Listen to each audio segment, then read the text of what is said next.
ৰ'দটো দিওঁতে খৰিকেইডাল ভালকৈ শুকুৱাই নহ'লে ৰাতিলৈ ভাত বনাবা আৰু যিহে অশান্তি নজ্বলে ঘুমতীয়া হোৱা কুঁৱাৰে ফুল যেন পাৰি যা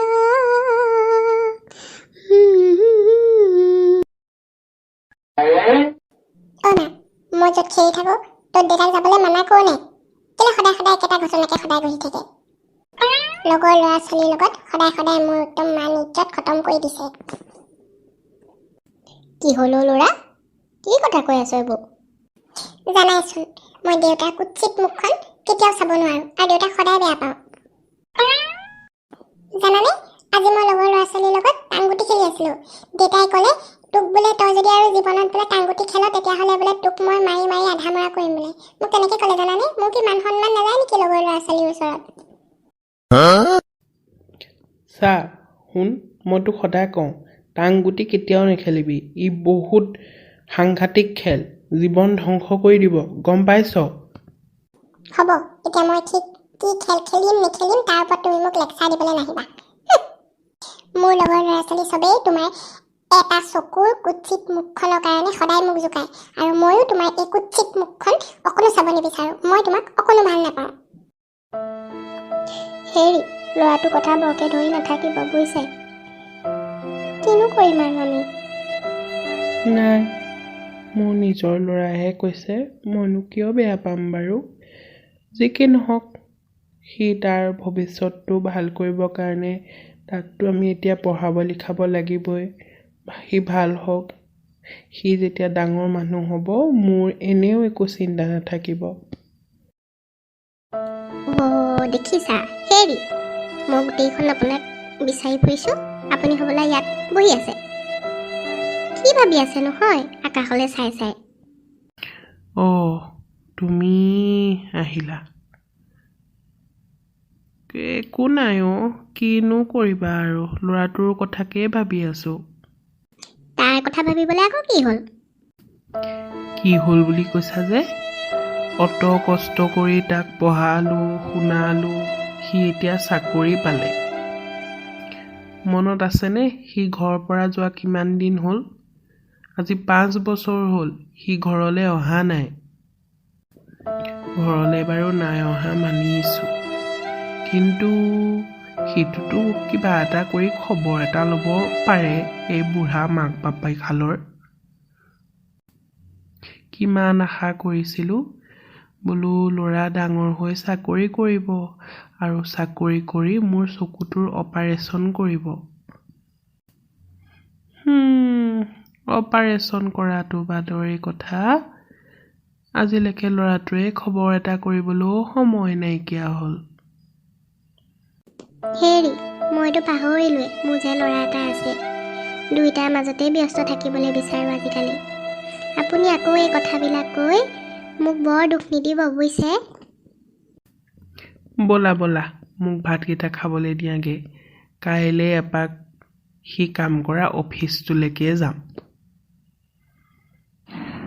ৰাম ইমান ডাঙৰ অফিচ মই জীৱনত দেখা নাই দেই পিছে এতিয়া আমাৰ শুনক ক'ত বিচাৰি যাওঁ বাৰু হৰি আপুনি কোন ইয়ালৈ কিয় আহিছে বোপাই এইটো অফিচতে মোৰ ল'ৰাটোৱে চাকৰি কৰে পায় আজি 5 বছৰমানেই হ'ল সি আমাক লগ কৰিবলৈ আমাক চাবলৈ ঘৰলৈ যোৱাই নাই তুমি বাৰু আমাৰ ল'ৰাটোক চিনি পোৱা নেকি খুৰা কি নাম আপোনাৰ ল'ৰাৰ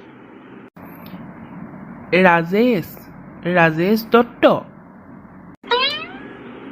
ৰাজেশ ৰ'ব মই তাক এতিয়াই মাতি দিছোঁ দেউতা তুমি ইয়ালৈ কিয় আহিলা কিহৰ কাৰণে আহিছা কিহৰ কাৰণে আহিছোঁ মানে ল'ৰা তই ঘৰলৈ নোযোৱা আজি কিমান দিন হ'ল তোৰ মনত আছেনে তই 5 বছৰে তোক বাহিৰত পঢ়িবলৈ পঠিয়ালোঁ বাহিৰত তই ভালদৰে পঢ়া শুনা কৰি ইঞ্জিনিয়াৰৰ চাকৰি পালি তাৰ পাছত তই মোৰ কথা বাদ দে তইতো মাৰৰ কথা এবাৰ নেভাবিলি বোপাই জাননে মাৰজনীয়ে সদায় ৰাস্তালৈ চাই চাই আজিকালি কান্দিবলৈ পাহৰি গ'ল। প্ৰথম কেইবছৰত মোৰ ল'ৰাটো ক'ত গ'ল কান্দি কান্দি মানুহজনীৰ আজিকালি চকু পানী নোহোৱা হৈ গ'ল। তই এইবোৰ গম পাৱ? হ'ব বৰকে তুমি লেকচাৰ মাৰি থাকিব নালাগে। তুমি মোৰ ইয়াত আহি মান সন্মান সকলো শেষ কৰি দিলা। এটা চকুৰ সৈতে কণা মানুহটো মোৰ দেউতা বুলি ক'বলৈ মই ঘিণ কৰোঁ, তুমি জানানে? তুমি কিয় ইয়াত মোৰ মান সন্মান হানি কৰিবলৈ আহিলা? ৰাজেশ, তুমি তোমাৰ দেউতাৰ লগত এনেকুৱা ব্যৱহাৰ কৰা?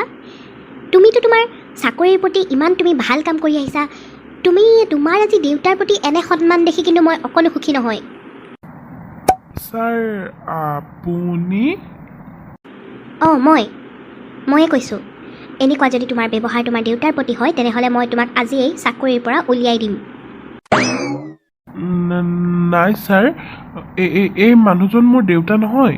এই মানুহজন আমাৰ ঘৰত কাম কৰা মানুহহে। হ'ব, তুমি মোক আৰু একো এক্সকিউজেছ দিব দৰকাৰ নাই। মই সকলো কথা মনে মনে শুনি আছিলোঁ। তুমি তোমাৰ চাকৰিৰ পৰা ওলাই যাবলৈ ৰেডি হোৱা। আজিয়ে তোমাৰ এই অফিচত শেষৰটো দিন। নিজৰ দেউতাকক সন্মান কৰিব নজনা লোকজনৰ আমাৰ এই অফিচত, মোৰ এই অফিচত কোনো ধৰণৰ প্ৰয়োজন নাই। ছাৰ, ছাৰ, মই আপোনাৰ ভৰিতে ধৰিছোঁ, কাকুতি কৰিছোঁ। মোৰ ল'ৰাটোক চাকৰিৰ পৰা উলিয়াই নিদিব। ইয়াক বৰ কষ্ট কৰি পঢ়ুৱাইছিলোঁ ছাৰ, ইয়াক চাকৰিৰ পৰা উলিয়াই নিদিব দেই। হেৰি খুৰা, কি কৰিছে? নাপায় খুৰা, এনেকুৱা কৰিব নাপায়। প্লিজ উঠক। দেখিছা ৰাজেশ, যিজন মানুহে নিজৰ পুতেকক ইমান কষ্টৰে পঢ়াই শুনাই ডাঙৰ দীঘল কৰিলে, আজি এই সুযোগ্য সন্তান কৰি তুলিলে, সেই ল'ৰাই আজি কি কৰিছে? দেউতাকক অপমান কৰিছে। সমাজত নিজৰ দেউতাক বুলি পৰিচয় কৰাবলৈ ল'ৰাজনে কি কৰিছে? লাজ পাইছে। এয়াই তুমি পুতেকৰ মৰ্যাদা দিলা? এয়াই তুমি পুতেক হৈ দেখুৱালা? এয়াই তুমি সুযোগ্য সন্তান হৈ দেখুৱালা? দেউতাক নথকাৰ দুখ কি সেয়া মোক সুধিবা। মোতকৈ হয়তো ভালদৰে ইয়াৰ বিষয়ে কোনেও তোমাক ক'ব নোৱাৰে। আপুনি ঠিকেই কৈছে ছাৰ। মই মোৰ ভুল ভালদৰেই বুজি পাইছোঁ। আজি অতদিনে মই বহুতেই ডাঙৰ অপৰাধ কৰি আহিছোঁ। দেউতা তুমি মোক ক্ষমা কৰি দিয়া। মই তোমাৰ ওচৰত বহুত পাপ কৰিছোঁ আৰু ইয়াৰ বাবে মই শাস্তিও পাইছোঁ। দেউতা, তুমি মোক ক্ষমা কৰি দিবানে? তোক ক্ষমা কৰি দিবলৈ আমি কোনোদিনে তোক বেয়া পোৱাই নাছিলোঁ। তইতো আমাৰ সন্তান, তোক কিয় বেয়া পাম? মাত্ৰ তই কৰা ভুলবিলাক মনে সহ্য কৰিব পৰা নাছিলে। নিজৰ সন্তানক অতদিনে নেদেখাৰ দুখতেই মই আজি এইখিনি ঠাই পালোহি। বোপাইও, তোৰ ভাল হওক, তোৰ ভাল হোৱাটোৱে সদায় কামনা কৰোঁ। ছাৰ, আপোনাক কেনেকৈ ধন্যবাদ দিওঁ ভাবিয়ে পোৱা নাই। আজি আপুনি মোৰ চকু মুকলি কৰাৰ বাবে আপোনাক বহুত ধন্যবাদ ছাৰ। আৰু ছাৰ, আপোনাক কথা দিলোঁ, মোৰ মা দেউতাক মই আৰু কেতিয়াও দুখ নিদিওঁ। আৰু মই যে ইয়াতে ঘৰটো বনাইছোঁ নতুনকৈ, তালৈ মোৰ মা দেউতাক লৈ আহিম। আপুনি কিন্তু আমাৰ ঘৰত এদিন ভাত খোৱাকৈ আহিব লাগিব ছাৰ। That's great. নিশ্চয় যাম। তোমাৰ মা দেউতা দুয়োকে লৈ আহিবা। তাৰপাছত আমি সকলোৱে মিলিজুলি এসাঁজ প্ৰীতিভোজ খাম।